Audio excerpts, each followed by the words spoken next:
Hey guys, welcome to Madurai Sundari's kitchen. இந்த வீடியோவில் நம்ம என்ன பார்க்க போகிறோம்னா குடமிளகா சட்னி எப்படி செய்கிறதுன்னு பார்க்கலாம். இதுக்கு தேவையான பொருள் குடமிளகா, பச்சை மிளகா, வெங்காயம், வெள்ளைப்பூடு, கொஞ்சோண்டு இஞ்சி, உப்பு, தேங்காய் தேவையான அளவு எடுத்துக்கணும். இப்போ ஒரு பேனில் எண்ணெய் ஊற்றி எண்ணெய் சூடானதுமே வெங்காயத்தையும் வெள்ளைப்பூடையும் சேர்த்து வதக்கிக்கணும். அது கூட பச்சை மிளகா அண்ட் குடமிளகா இது ரெண்டையும் ஆட் பண்ணி நல்லா வதக்கிக்கணும். இப்போது இஞ்சி, அதுக்கப்புறம் தேங்காய் இதெல்லாம் சேர்த்து வதக்கிக்கோங்க. கடைசியாக இறக்கும்போது தான் நம்ம புளி சேர்த்துக்கணும். அதுக்கப்புறம் தேவையான அளவு உப்பு சேர்த்துக்கோங்க. இதை கொஞ்சம் ஆற விட்டுட்டு நம்ம மிக்ஸி ஜாரில் கன்வெர்ட் பண்ணி அரைச்சி எடுத்துக்கிட்டோம் அப்படின்னா குடமிளகா சட்னி ரெடி ஆகிடும். ரொம்ப சிம்பிளான சட்னி.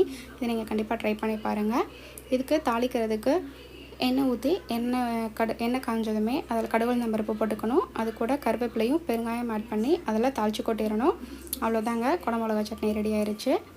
இந்த வீடியோ உங்களுக்கு பிடிச்சிருந்துச்சுன்னா லைக் பண்ணுங்கள், ஷேர் பண்ணுங்கள், கமெண்ட் பண்ணுங்கள், மறக்காமல் சப்ஸ்கிரைப் பண்ணுங்கள். Thanks for watching.